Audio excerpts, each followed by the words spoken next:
All right, acid-base properties of salts, part one. I know that we'll have more time on this probably, okay? For the worksheet, it's kind of long material, but I'm going to tell you, 75, 76, you can just do the odd ones. You can do all if you want. 77 to 83, these are questions from a book. You can do them at some point. If you want to do a little bit now, or if you want to wait, you don't have to. You need to know these for the quiz, test, AP exam, all that. You need to know this. They're not any calculations. They're just little like multiple choice question kind of things, sort of. They're short answers, but you should look at them. Okay, but if you want to, I would focus on these and do number 1 and 2 calculations. So these are both 2 calculations you need to do.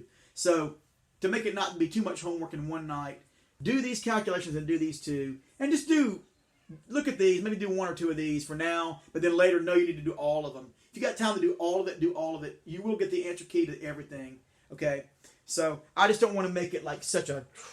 I know this might be this I don't know how many videos I'm gonna have to make for this one. Okay, but I'll try to make it concise. Okay, but I know I'm doing it in between some classes right now too. This video, and I'm starting it. Okay, so here we go. It says, well, first of all, we've talked about acids and bases and how they can affect the pH, obviously, of water. They cause H plus or OH negative to appear there. And depending on the amount of H plus, that tells you the pH, or OH negative tells you the POH, etc. Well, here is kind of the bottom line. I'm going to jump right to the main issue here. If you add a chemical to water that's not called an acid or a base, let's just say you put a chemical in water, some chemicals will cause the water to become acidic or basic. And right when you look at the formula, you might not think, well, is that going to be? Well, you might not think it's an acid or a base, but what it is, it's going to be when you add a salt that is the conjugate of a weak acid or a conjugate of a weak base. If you have a salt that contains in it the conjugate of a weak acid or the conjugate of a weak base, it will affect the pH and it will undergo a reaction will occur, like a hydrolysis reaction will occur. Now in AP, you actually need to know how to write equations for this too. So this is kind of like a net ionic equation thing as well that you need to know how to write. Let me first show you a little review. I'm not jumping in the notes yet. But let's just say that you have NaCl, okay? Well, first of all, what are the strong acids? You need to know them. Tell me quick. HCl, yes. HCl, HBr, HI, HNO3, H2SO4, HClO4. Okay, what are the conjugates of all of these? Think about these for a moment. You got to know the strong acids. Then you need to notice these are strong acids, and their conjugates I will circle. So the conjugate will be Cl negative, Br negative, I negative 1, nitrate negative 1, sulfate negative 2. Well, actually, you could say HSO4. Maybe I'll put, or HSO4 negative 2, negative 1, I'm sorry. And then ClO4 negative 1. These are the conjugates. Okay, here's the deal. Strong acids completely break up in water. Their conjugates will not affect the pH of water at all. They will not. Chloride will not affect it because they are the weakest of all bases. Now, you'll see why I'm saying that later on. These chloride, bromide, iodide, nitrate, sulfate, or hydrogen sulfate, and perchlorate, these do not react with water, okay? These will not react with water to change the pH, okay? However, if you have a weak acid, any weak acid conjugate will affect pH, okay? Any weak acid conjugate will affect pH. It will cause hydrolysis reaction.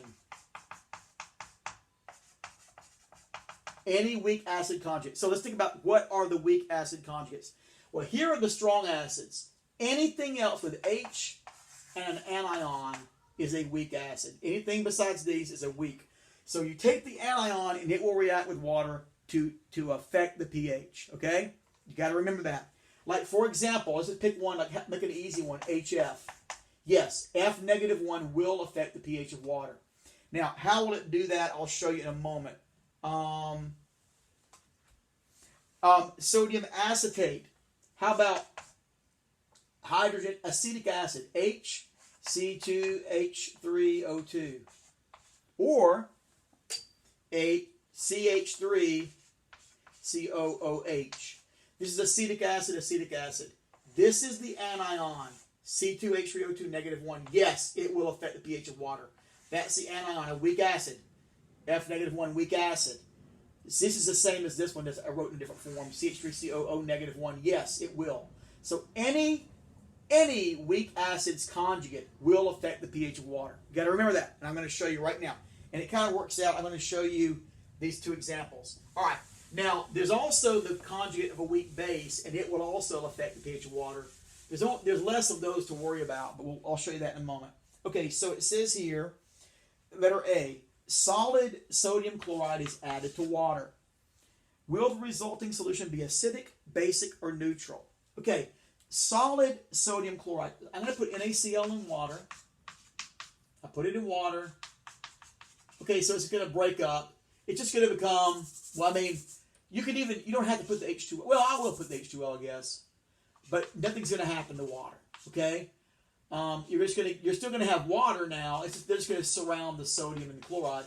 The sodium and the chloride will just dissolve. So this has also been on the AP before. Write the equation that occurs when sodium chloride is added to water. Here's all you got to write. No, I wouldn't even put water in that. In fact, you could put water above that if you wanted to. Because sodium chloride, all it does is it just dissolves. If you wanted to, and AP doesn't require it, but you could put S solid there and then put AQ and AQ. Water molecules just surround them, but the water molecules themselves do not change because of the chloride or sodium.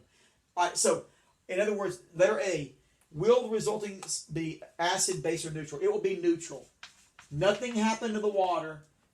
You just put, because the reason why is because chloride is the conjugate of a strong acid. And the conjugate of a strong acid will not affect pH. Only the conjugate of a weak acid or the conjugate of a weak base. And that's not the conjugate of a weak base. We're going to talk about that one in a moment. All right, so A, it will not affect it. B, what if I put solid sodium acetate added to water? Write the equation for when solid sodium acetate is added to water. Okay, so NaC2H3O2 is added into water. Now look at what's going to happen. Really, I should have had it aqueous to start off with, because it's a little bit crazy. But let me think about how I'm going to do this. So sodium acetate and water. Well, first of all, it will dissolve into sodium and acetate, but the acetate's going to react with the water. Sodium acetate. Maybe I'll do this. This is not what you would have to write yet, but this is a solid, and it will turn into NaC2H3O2 aqueous. But now here's the deal. What does aqueous actually mean? The sodium ion, C2H3O2 negative, will react with water. This is the anion of the conjugate. It's a conjugate of a weak acid. C2H3O2 plus H2O is going to be giving you, watch what's going to happen. It's going to pull the H off of water to make HC2H3O2. And then you're going to have left over OH negative. And you still have your sodium ion there as well. Now, I'm just going to say, okay, let me tell you this. First of all, if B, the way B is written right now, solid sodium acetate added to water, if that is how they wrote it on the AP, this is how you'd have to write the answer. Solid sodium acetate plus water gives you HC2, H3O2 plus OH negative plus sodium. They could ask you that on AP. That's a pretty tough one. Okay, but that might confuse you right now. That is the correct answer because this was solid to begin with. I know I wrote 2 up here, but oh well. That's what you have to write. But that's the correct answer. But now, here is what's really going on in the water. Really, the negative, I mean, this would be like I'll just take this out of this equation for now. Because I'm trying to teach a new thing to you. This, if it had said aqueous sodium acetate is added to water, now then this would be the answer on the AP you'd write. Aqueous sodium acetate, because that means that would be broken up. But that was a kind of hard one for me to throw that at you as an equation. But here's the deal. Just remember this. If it has the conjugate of a weak acid, that conjugate will pull an H off of water to make the acid. Then water, because it loses an H, becomes OH negative. It causes the water to be basic. So you might remember a while back I said a weak acid, its conjugate will be a base. Okay? Its conjugate is a base, a stronger base. But anyway, that's the case. It will be a base. All right. Now,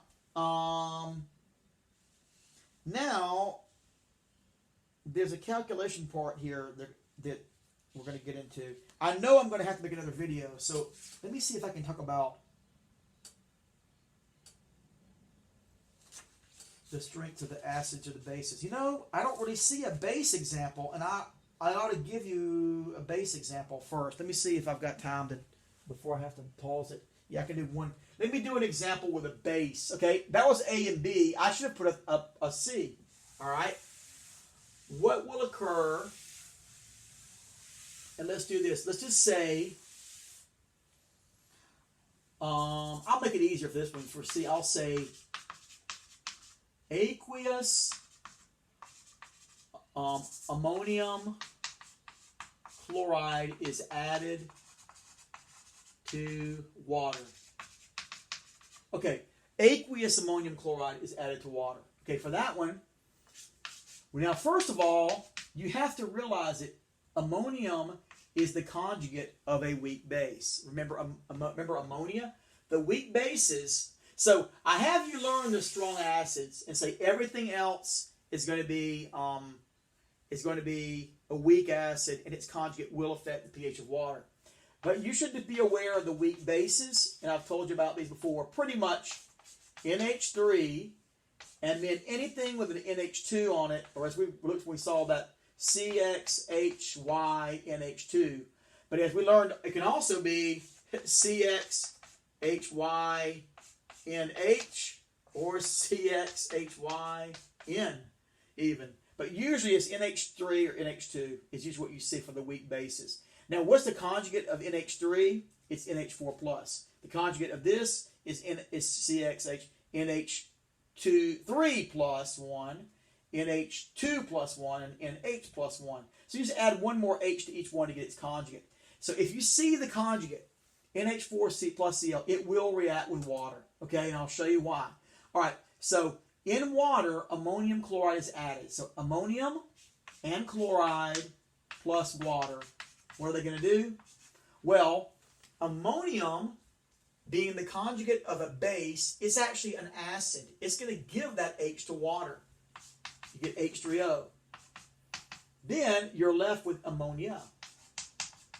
And you're also left with the chloride, which is going to be a spectator. I guess I'll erase these. You know, by now you should know the strong acids. Okay. And chloride. Okay, so the chlorides are going to be no effect. Remember I told you a moment ago chloride will not affect the pH of water because it's the conjugate of a strong acid, and that strong acid conjugate does not react. Only this will. NH4 will give a H to water to make H3O+. So it is going to be acidic. Okay? So the first one, A, was neutral, B was basic, and now this one is acidic. I made another one, C, for you. All right. Now we're going to talk about doing some calculations, but that'll be all for this section. I could have taken one like this, CH3NH3, or I'm sorry, CH3NH3 plus, like say if you had CH3, NH3 plus added to water, well then what will happen is it'll do the same thing you see above. Actually, it is an equilibrium, so you could put double arrow, but it will give you H3O plus, just take one H away, and CH3 and H2, and yes, it will also be acidic because it has H3O in it. I just wanted to show you the two examples. That's pretty much all you see for the basis. All right, now we'll do the math, and I'll say a little bit more about those, but it might not be a very long. These two videos together, maybe the total time won't be so long. It might be a good idea to do all those problems that I told you, but the ones that were in parentheses, you don't have to do it now, okay? But the ones in parentheses, you can just do as you want. If you want to skip them now and do them later, if you're kind of busy and study, but make sure you do study them later. But I would say, try a couple of them because they're things that you should be able to answer, and you can ask me in the class too as well as Zoom. I'll see you.